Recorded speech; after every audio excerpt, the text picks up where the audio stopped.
ସମସ୍ତଙ୍କୁ ନମସ୍କାର। 80ତମ ସ୍ୱାଧୀନତା ଦିବସ ଉପଲକ୍ଷେ ଆପଣମାନଙ୍କୁ ସମସ୍ତଙ୍କୁ ଅଭିନନ୍ଦନ, ଶୁଭେଚ୍ଛା।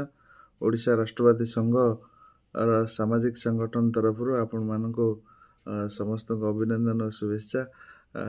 ଏହି ସଂଗଠନ ମାଧ୍ୟମରେ ଆମେ କଟକ ସଦର ବିଭିନ୍ନ କୋଣ ଅନୁକୋଣରେ ପହଞ୍ଚି ପାରିଛେ ଏବଂ ଆମର ସମସ୍ତ କାର୍ଯ୍ୟକର୍ତ୍ତା ଯେଉଁମାନେ ଅଛନ୍ତି, ବରିଷ୍ଠ ଭାଇ, ବଡ଼ ଭାଇମାନେ, ସାନ ଭାଇମାନେ ଓ ଉତ୍ସାହୀ ଯୁବକମାନେ ଆମ ସାଙ୍ଗେ ଯେଉଁମାନେ ହାତ ମିଶାଇଛନ୍ତି, କାନ୍ଧକୁ କାନ୍ଧ ମିଶାଇ ଚାଲୁଛନ୍ତି, ତାଙ୍କୁ ସମସ୍ତଙ୍କୁ ଏଇ 80ତମ ସ୍ୱାଧୀନତା ଦିବସ ଉପଲକ୍ଷେ ଅଭିନନ୍ଦନ ଓ ଶୁଭେଚ୍ଛା। ରାଷ୍ଟ୍ରବାଦ ଚିନ୍ତାଧାରା, ରାଷ୍ଟ୍ର ପାଇଁ, ରାଷ୍ଟ୍ରହିତ ପାଇଁ ଆମେ ସମସ୍ତେ କାମ କରିବା, ସମସ୍ତେ ମିଶିକି ଆମେ ବିଭିନ୍ନ ଉନ୍ନତମୂଳକ କାମ କରିବା।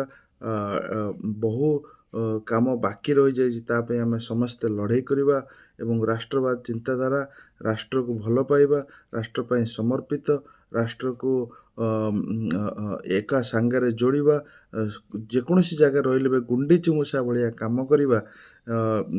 ଛୋଟିଆ ଛୋଟିଆ କାମ କରିକି ଆମେ ବିଭିନ୍ନ ବର୍ଗର ଲୋକମାନଙ୍କୁ ବିଭିନ୍ନ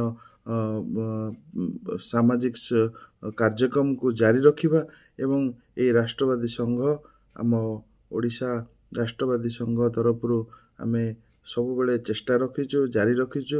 ମୁଁ ସମସ୍ତଙ୍କୁ ଆହ୍ୱାନ କରିବି ଏଇ ଆମର ରାଷ୍ଟ୍ରବାଦୀ ସଂଘର ଭାଇମାନଙ୍କୁ ଏହି ସଂଘକୁ ଆହୁରି ମଜବୁତ କରିବା, ଏକାଠି ହେବା ଆଉ ସଂଗଠନକୁ ଆଗକୁ ନେବା।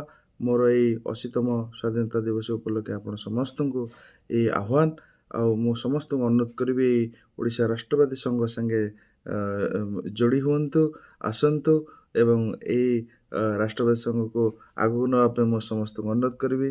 ବୋଲ ଭାରତ ମାତା କି ଜୟ, ବନ୍ଦେ ମାତରମ୍, ଜୟ ଜବାନ, ଜୟ କିଷାନ, ଜୟ ଜଗନ୍ନାଥ, ଜୟ ଶ୍ରୀରାମ।